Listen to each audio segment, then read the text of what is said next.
Ladies and gentlemen, boys and girls, Joe Rogan may have slipped up on his podcast and leaked that the UFC is booking Jon Jones versus Tom Aspinall and how much exactly they are booking it for. Let's take a look at this clip. Is he doing Peoria or Aspinall? Yeah. I think it's going to be Aspinall. I think they're trying to come to some sort of an agreement. The rumor is that he wants $30 million, and the UFC's going to pay it. Hopefully. If I give him the opportunity to fight me, I want to be so compensated. I want to say it, I want that U money to the point where if I won or lost, that it really wouldn't matter. I agree with him, though. Him and Peoria would be the Pereira. Yeah. Sorry. Would be the fight everyone wants to see. Yeah. Perhaps. Is he? Yeah, Joe hits him with the perhaps because we know that's not what everybody wants to see. But did you guys notice that he said, and the UFC is going to book it? And he had like a 2-second pause and then realized what he said, and he said, hopefully. Not trying to confirm that it's happening, but it seems like that is what's happening. And we know he's talking to the biggest casual. That dude can't even say Pereira's name right, and then he's saying that that's the better fight than Tom Aspinall, which we know is not the case, and we know is not true. So if that's confirmed, and this fight is booking for $30 million, what does this mean for the UFC? Is this a slippery slope that the UFC is going down, that they have been working so hard to stay against for years and years to not get carried away with how much they're going to pay fighters? I personally don't think so.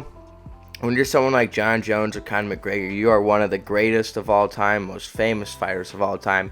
You can get that kind of money. You could start to see fighters like Adesanya or Pereira start getting that kind of money now because they see Jones getting $30 million. Pereira could be like, I fight and defend my belt 4 times a year. I should be getting that type of money, which he probably deserves. And it wouldn't be the worst thing in the world at all if the UFC started to give their fighters more money. You know, it's been a big criticism of the UFC for many years.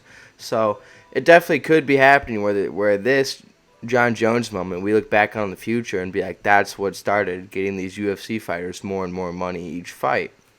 Which could be for better or for worse. It definitely will be better for the fighters, but we don't want this to get to like a boxing situation where people are holding out on fights and contracts because they want more money. That would be really lame, and the UFC has done a really good job of avoiding that so far.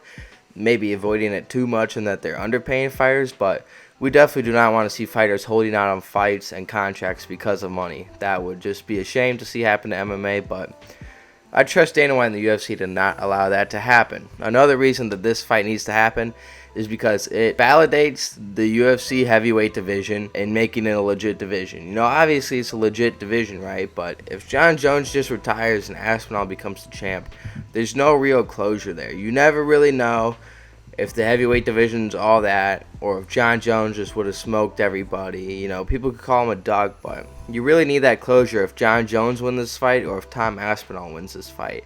What would be best for the heavyweight division is if Tom Aspinall wins it, because if not, you could just be like Jon Jones just owns that division. The heavyweights aren't as good as the light heavyweights. You know, it just kind of makes them look bad, but I think it's going to be a very good fight either way. We'll get into my prediction in a little bit, but we just spent over a whole year with 2 heavyweight champions. That makes no sense. This fight needs to happen, and it needs to happen this year in order for the division to be taken seriously. Now, do I think that this fight will happen? I do think this fight will happen. I think the UFC will not make the mistake they made already of letting Francis Ngannou walk and not fight Jon Jones. I think they will know that Jones is about to be on his way out, and they need him to go out fighting Aspinall. They don't want a situation where Jones leaves and they just make Aspinall the champ, because we don't even know when the next time Aspinall would be beat is. So we need him to claim this throne from Jon Jones the right way. I do think that it is a very close fight. People are saying that Aspinall is going to smoke Jon Jones. I'm not sure that's the case. Some people say Jon Jones would smoke Aspinall, and I'm not sure that's the case. I think it's a closer fight than people are giving both of them credit for, especially Jones. This guy is arguably the greatest fighter of all time. Showcased against Stipe and Gane that he can compete at this division, even though Aspinall is definitely significantly better than both of those fighters. I don't think it would be a blowout fight, and I think it is a fight that needs to happen, but let me know what you guys think down below. If you guys think this fight's going to happen, and if they'll give him the $30 million or not, and who do you guys think wins this fight? But with that being said, that is all for this one, and I'll see you guys in the next one. Peace. Subscribe.